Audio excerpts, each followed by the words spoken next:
Yes sir! Yeehaw!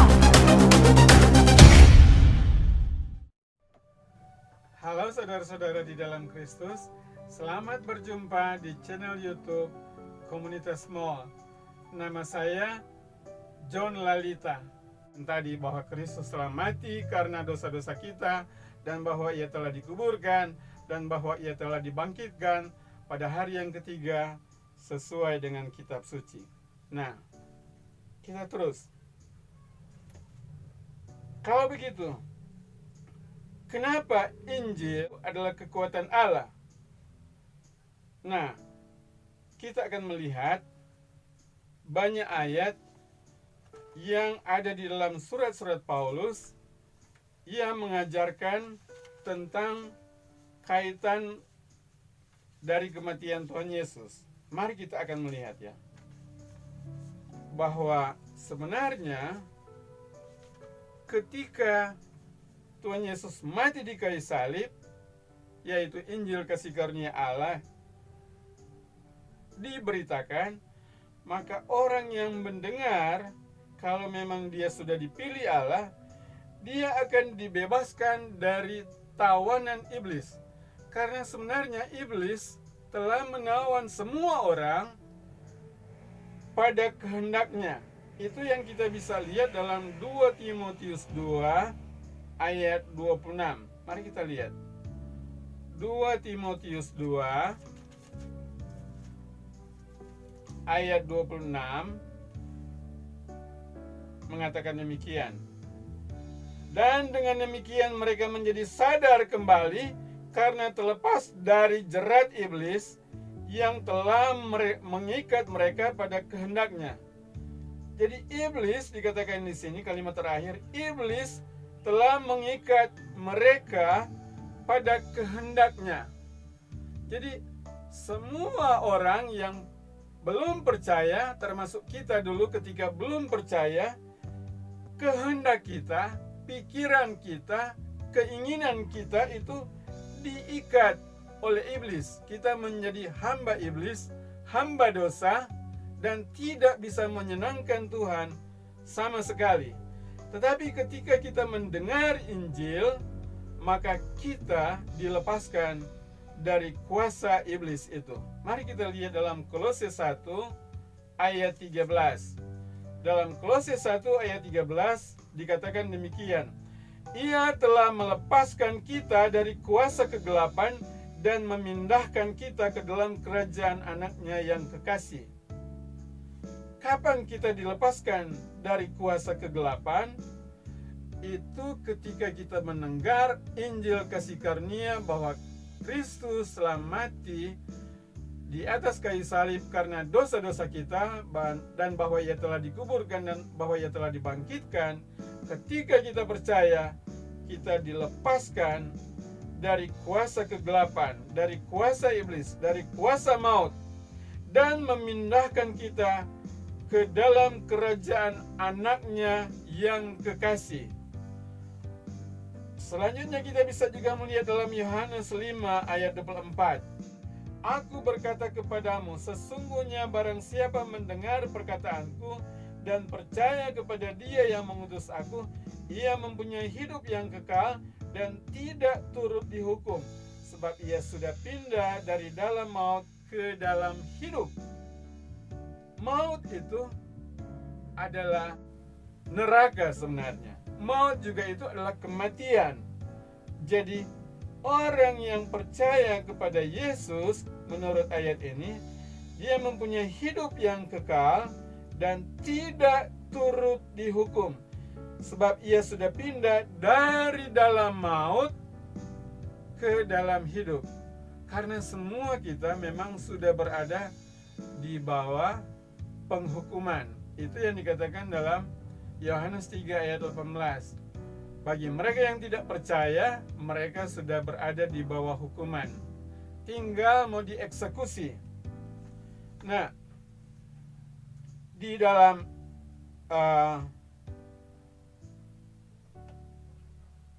Roma 8 ayat 38 dan 39, tadi kita sudah mendengar bahwa kita sudah berpindah dari dalam maut ke dalam hidup yang kekal. Dan hidup yang kekal yang kita miliki ketika percaya Yesus mati karena memikul hukuman dosa kita, itu tidak akan pernah hilang. Hidup kekal yang kita terima itu dikatakan dalam Roma 8 ayat 38 dan 39. Dikatakan bahwa sebab aku yakin baik maut maupun hidup, baik malaikat-malaikat maupun pemerintah-pemerintah, baik yang ada sekarang maupun yang akan datang, atau kuasa yang di atas maupun yang di bawah, atau sesuatu makhluk lain, tidak dapat memisahkan kita dari kasih Allah yang ada di dalam Kristus Yesus. Coba bayangkan kalau firman itu mengatakan baik maut, maut itu neraka. Neraka tidak bisa memisahkan kita dari kasih Kristus. Baik maut maupun hidup. Siapa itu hidup? Yesus. Yesus pun adalah pembela kita. Tidak mungkin dia akan memisahkan kita dari kasih Allah yang ada di dalam Kristus Yesus sendiri.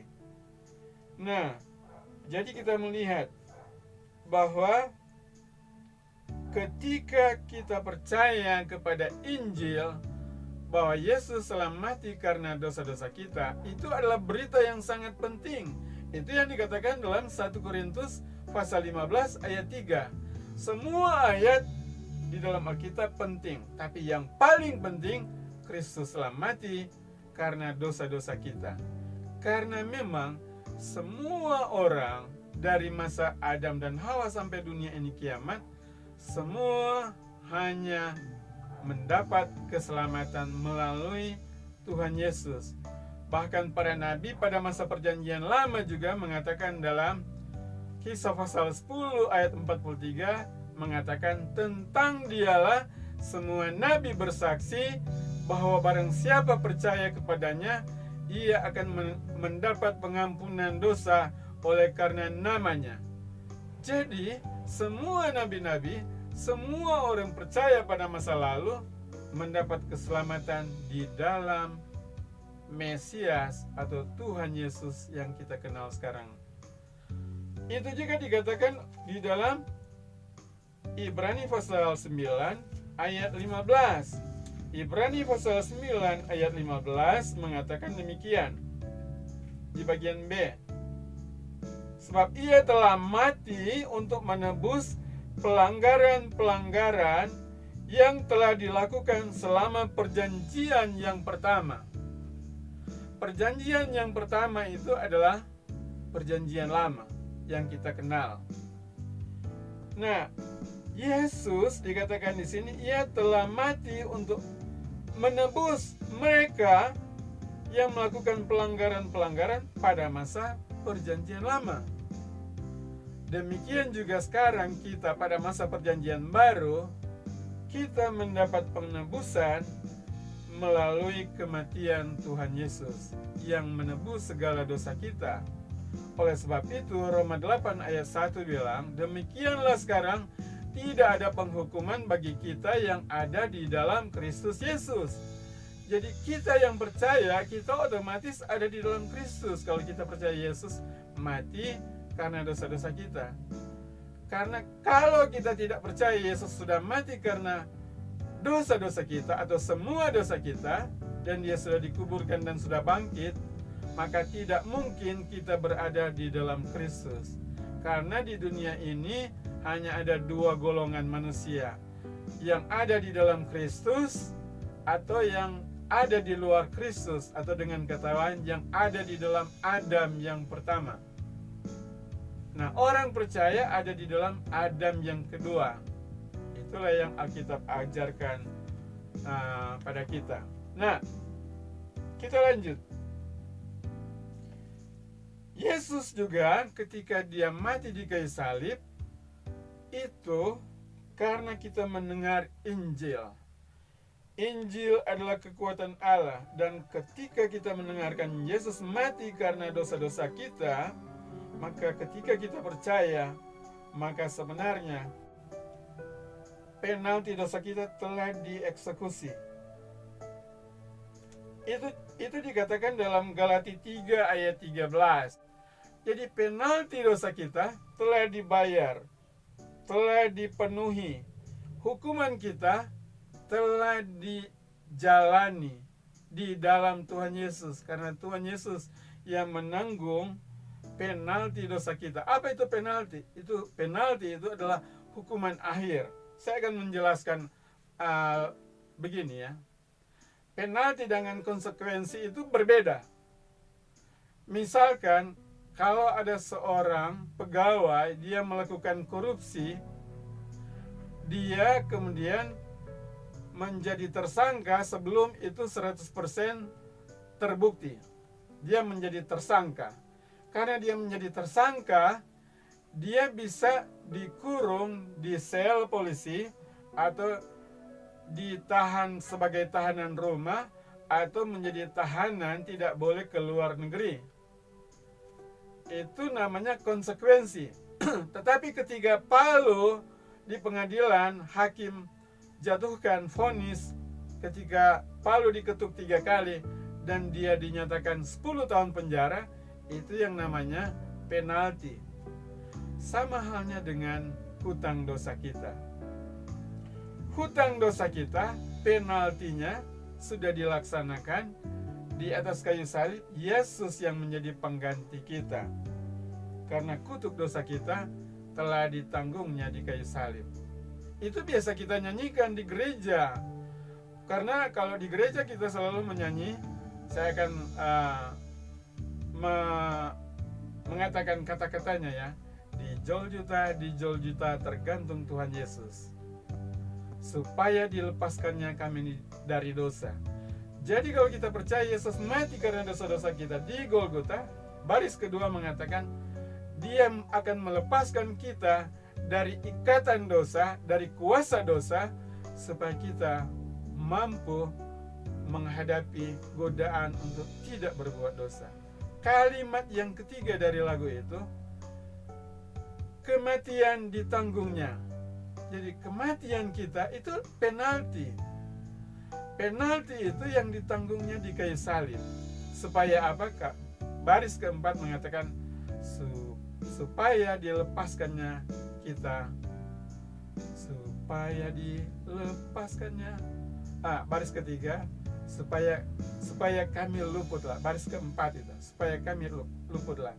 Jadi supaya kita luput dari hukuman di lautan api, Yesus sudah menanggungnya. Yesus sudah menanggung kematian kita atau penalti dosa kita di atas kayu salib.